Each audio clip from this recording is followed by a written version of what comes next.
욕설 등 심한 갑질을 저질렀던 여수시청 모 팀장에 대해 여수시가 뒤늦게 중징계 상신을 올렸습니다. 보직을 바꿔버리는 것도 엄청난 개인한테는 그건 처벌입니다. 전보도 일종의 징계라며 해당 팀장을 두둔하는 모습을 보였던 여수시가 뒤늦게 입장을 뒤집은 겁니다. 순천시가 시민세금 8천만 원을 투입해 소수학생들에게 교과 심화학습을 시키는 프로그램을 시행합니다. 지자체가 특혜성 사교육을 시켜주는 격이라는 비판이 나옵니다. 국내에서 코로나19 확진자가 나온 지 오늘로 100일입니다. 우리나라의 대응이 세계적으로 주목을 받고 있는 가운데 우리 지역도 비교적 잘 막아냈다는 평가입니다. 따뜻하게 맞아주시고 힘 주셔가지고 빨리 나은 것 같습니다. 총선은 끝났지만 순천 지역 선거구 쪼개기를 둘러싼 반발은 여전합니다. 선거구 조정 때마다 불거지는 정치적 변수를 없애기 위해서는 헌법재판소의 판결을 이끌어내야 한다는 지적입니다. 시청자 여러분 안녕하십니까. 화요일 밤 여수 MBC 뉴스데스크입니다. 팀장의 욕설과 갑질을 견디다 못한 여수시청 직원들이 진정서를 내고 사표까지 냈지만 해당 팀장이 아무런 징계를 받지 않았다는 소식 전해드린 적이 있습니다.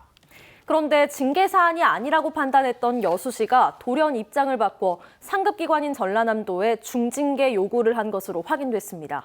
왜 갑자기 입장을 바꿨을까요? 여수시는 명확한 답변을 내놓지 않고 있습니다. 오늘 첫 뉴스 문형철 기자입니다. 직장 내 괴롭힘 사건의 가해자로 지목된 팀장급 공무원 A씨에 대해 여수시가 전라남도에 중징계를 요구한 건 이달 초. 6급 직원인 A씨의 경우 보통은 소속 지자체인 여수시에서 징계 수위를 결정하지만 중징계가 필요하다고 판단될 경우엔 상급 기관인 전라남도에서 징계 절차를 진행합니다. A씨의 상습적인 모욕적 발언과 폭언, 강압적인 태도를 견디다 못해 진정을 낸 직원은 모두 10여 명. 이 가운데 신입 직원 1명은 스스로 사직서를 내기도 했습니다. 하지만 당초 여수시는 A씨의 행위를 다소 부적절한 언행 정도로 치부하며 공식 징계 절차도 밟지 않은 채 경고 조치만 했고 권오봉 시장은 더 나아가 해당 직원을 두둔하는 듯한 모습까지 보였습니다. 보직 이동한 것도 인사상 징계입니다. 그게. 무슨 형식적인 징계 절차를 거쳐 징계되는 게 아니고 평상시에 보직을 바꿔버리는 것도 엄청난 개인한테는 그건 처벌입니다. 여수시가 요청한 중징계에 해당하는 조치는 정직과 강등, 해임과 파면 등 4가지. 기존 입장을 왜 바꿨는지에 대해 여수시는 명확한 해명조차 내놓지 못하고 있습니다. 다만 지난달 말 A씨에 대한 대기 발령 조치가 내려진 이후 감사실이 해당 사건에 대해 재조사를 벌인 것으로 알려졌습니다. 국가인권위원회 조사 결과가 나오지도 않은 상황에서 기존의 판단을 뒤집고 내린 중징계 요구. 사안의 심각성을 제대로 파악하지 못했고 이후 초기 대응도 부실했다는 점을 여수시 스스로가 인정한 셈입니다. MBC 뉴스 문형철입니다. 네, 순천 지역 고등학교 2학년생 40명이 선발이 돼서 이제 곧 매 주말 교과 심화 학습을 받게 된다고 합니다. 네, 소수학생을 대상으로 하는 사실상 입시 교육 프로그램인데요. 선발 과정부터 전혀 공개되지 않아 입길에 오르고 있다면서요. 게다가 8천만 원에 이르는 비용이 지자체 예산에서 모두 충당된다는데 여러분 생각은 어떠십니까? 조희원 기자가 취재했습니다. 순천시가 올해부터 시행할 진로진학 멘토스쿨 운영 계획안입니다. 매주 토요일과 일요일 관내 고등학교 2학년 학생 40명을 대상으로 교과 심화학습을 한다고 되어 있습니다. 프로그램에 들어가는 예산 8천만 원은 모두 순천 시민들의 세금. 순천시는 지난해 말 열린 시의회에서 이 같은 내용의 프로그램을 멘토링이라는 이름으로 포장해 안건을 통과시켰습니다. 하지만 정작 뚜껑을 열어보니 소수 학생들에게만 특혜가 돌아가는 지자체의 사교육이나 다름없었습니다. 더 큰 문제는 모집 방법이었습니다. 순천시는 학생들을 모집하면서 순천시 관내 일반계 고등학교 10개 교의 교감들을 따로 불러 우수 학생 4명씩을 추천받았습니다. 학교 모집부터 학생 선발까지 아무런 공고나 시험 없이 깜깜이로 진행됐습니다. 심지어 학교 일선 교사들조차 몰랐던 경우가 부지기수였습니다. 순천시는 MBC와 서면 인터뷰에서 관내 우수한 중학생들이 다른 지역으로 진학하는 것을 막기 위한 취지의 사업이라며 학교와 학부모, 학생들로부터 모두 동의를 받아 문제가 없다는 입장을 밝혔습니다. 하지만 주말 수업은 학생들의 건강권을 침해할 뿐 아니라 균등한 교육 기회를 보장하기는커녕 차별을 조장하는 행태라는 게 지역 교육계의 입장입니다. 어떤 공정한 기준에 의해서 선정이 되지 않았다는 것도 가장 큰 문제가 될 수 있고요. 그 보편적으로 써야 할 어떤 교육 예산들이 성적 상위권 아이들에게 특정해가지고 혜택을 준 것 자체가 교육적으로 상당한 문제가 있다고 생각을 하고.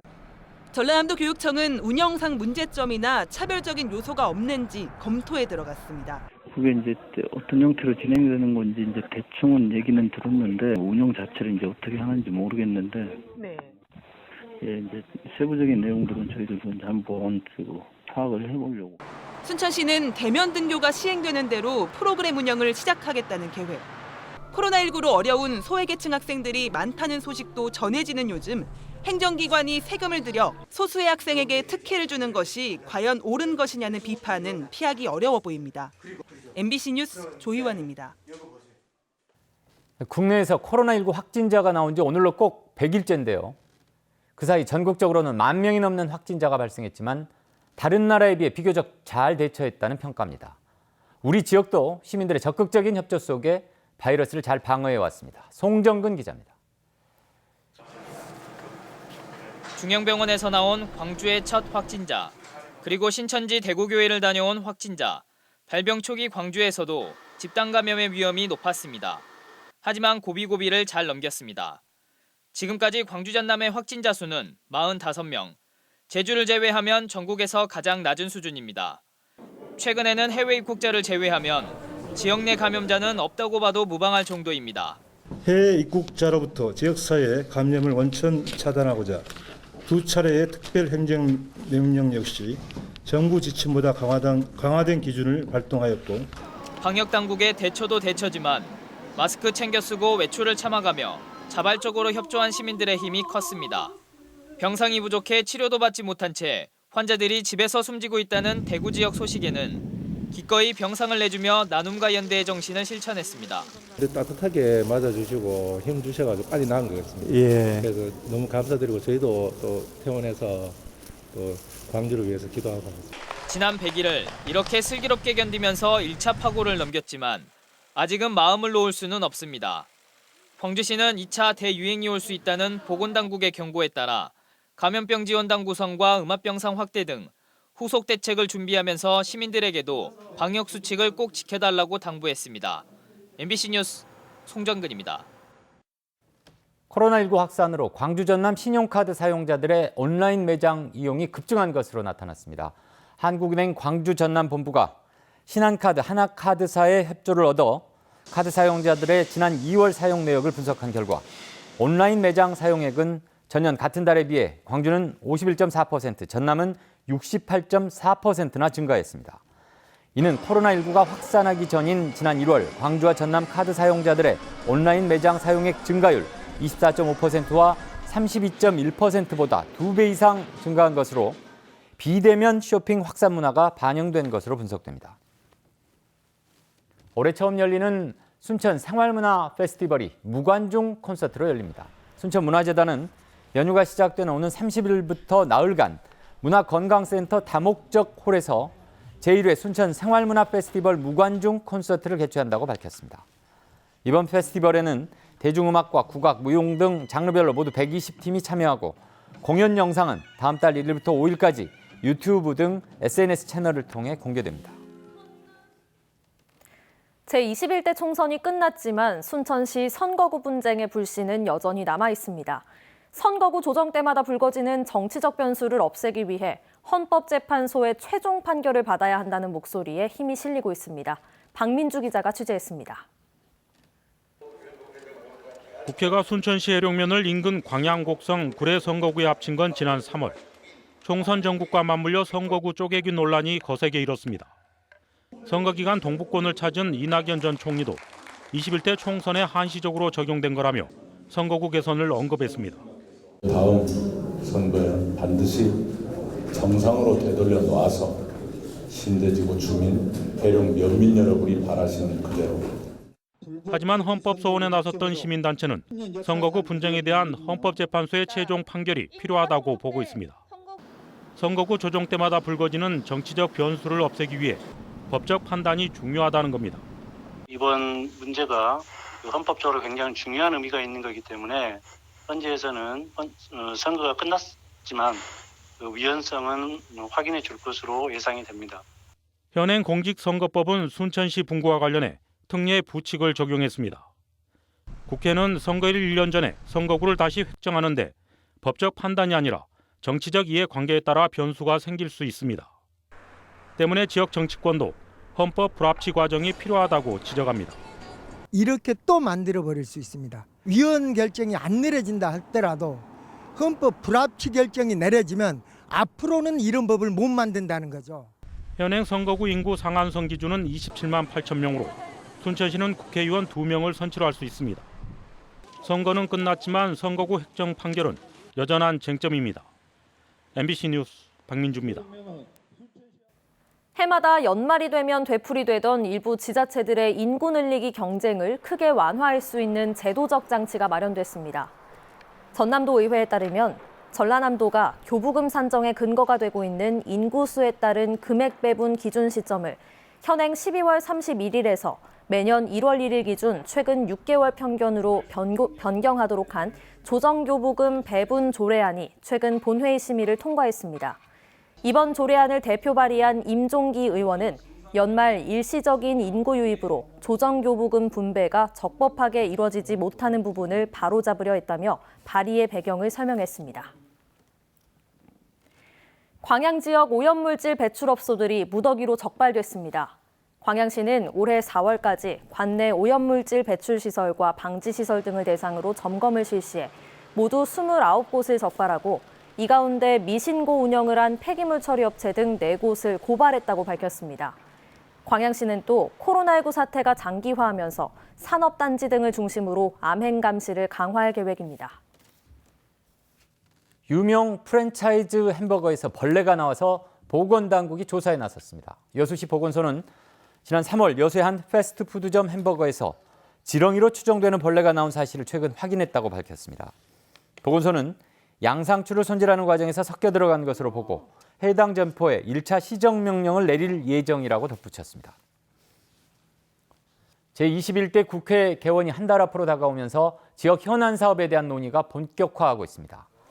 여수시와 주철현, 김회재 당선인은 오늘 정책 간담회를 갖고 기후변화 협약 당사국 총회 유치와 여순사건 특별법 제정, 2026년 세계 선박람회 개최 등 3대 현안 사업과 국고 사업 등에 대한 추진 전략을 논의했습니다.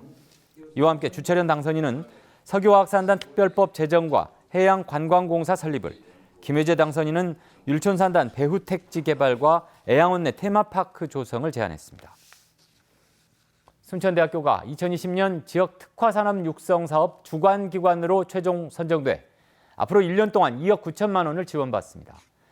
중소벤처기업부가 주관하는 이번 사업은 지역 대학 자원을 활용해 주력 산업 기업을 활성화하기 위한 것으로 전남지역대학에서는 순천대학교가 유일하게 선정됐습니다. 순천대학교 산학협력단 연구진흥과는 이번 지원금을 드론과 이모빌리티 분야에서 산학협력을 강화하는 데 사용할 계획이라고 밝혔습니다. 담양군이 최근 골프장에서 발생한 총상 사고와 관련해 국방부 등 군 관련 기관에 사격장을 전면 폐쇄하라고 건의했습니다. 담양군은 군부대 사격장 때문에 골프장 이용객은 물론 인근 지역 관광객들도 불안감을 느끼고 있어 지역 관광 산업에도 악영향을 끼치고 있다며 사격장 전면 폐쇄를 요구했습니다. 만약 전면 폐쇄가 불가능하다면 방어막 등 안전시설을 보강할 때까지라도 사격장을 폐쇄해달라고 군 당국에 건의했습니다. 전남의 폐교재산 활용도를 높이기 위한 조례가 제정됐습니다. 폐교재산 활용 촉진 조례에 따라 전남교육청은 앞으로 폐교재산 활용 계획을 수립하고 폐교재산 관리 활용 촉진을 위한 위원회 구성 등이 의무화됩니다. 전남에는 현재 151개 폐교 가운데 61%인 60곳이 미활용 상태로 남아있으며 일부는 폐교된 지 30년간 방치되고 있습니다. 고흥군이 대표 브랜드를 새롭게 확정했습니다. 고흥군은 오늘 고흥군 BI 개발 용역 최종 보고회를 갖고 군의 대표 브랜드를 새로운 꿈과 미래를 향해 나가는 모습을 함축한 고고흥으로 정했습니다. BI의 디자인은 고흥군의 지명을 강조하면서 외부인들에게 친숙한 이미지로 전달하도록 표현했다고 덧붙였습니다.